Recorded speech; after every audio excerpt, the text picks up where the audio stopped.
Imagine driving through a foggy mountain road. You can only see a few feet ahead, but you still move forward because you trust the road is taking you somewhere. That, my friends, is what leadership with strategic foresight looks like. It's not about having all the answers, it's about having the vision to anticipate what's around the corner, even when the road ahead is unclear. Leadership today is not just about reacting fast. It's about thinking long, planning wide, and acting before the storm hits, not after. This is what we call the art of the long view. It's the quiet superpower of leaders who don't just predict the future, they create it. Let's take a few powerful examples. Saudi Arabia, for decades, has thrived on oil. But here's the catch. They're burning nearly a quarter of what they produce just to keep the lights and air conditioning running. They saw the writing on the wall.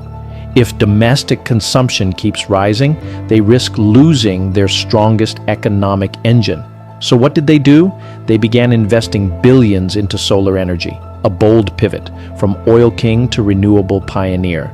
That's the long view in action. Now look at China, the factory of the world. You'd think they'd resist automation to preserve jobs, right?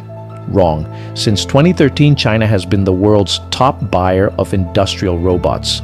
They knew labor costs would rise, they knew efficiency would define the next chapter of manufacturing. And instead of waiting, they bought robot companies, automated assembly lines, and led from the front, even when it meant disrupting their own workforce. That's strategic foresight. That's leadership that isn't afraid to change the rules. The tides of change are constant. Consumer preferences shift. Technology evolves overnight. Economic winds change direction without warning. A leader who waits is a leader who reacts. But a leader with vision, they anticipate. They adapt. They act before it's necessary. Think of it this way. The rearview mirror is tiny, but the windshield is huge. Why? Because where you're going matters more than where you've been. Strategic foresight means asking the hard questions before the crisis hits. What trends are quietly reshaping my industry? What technologies could make us irrelevant in 5 years? What new customer need are we not seeing yet?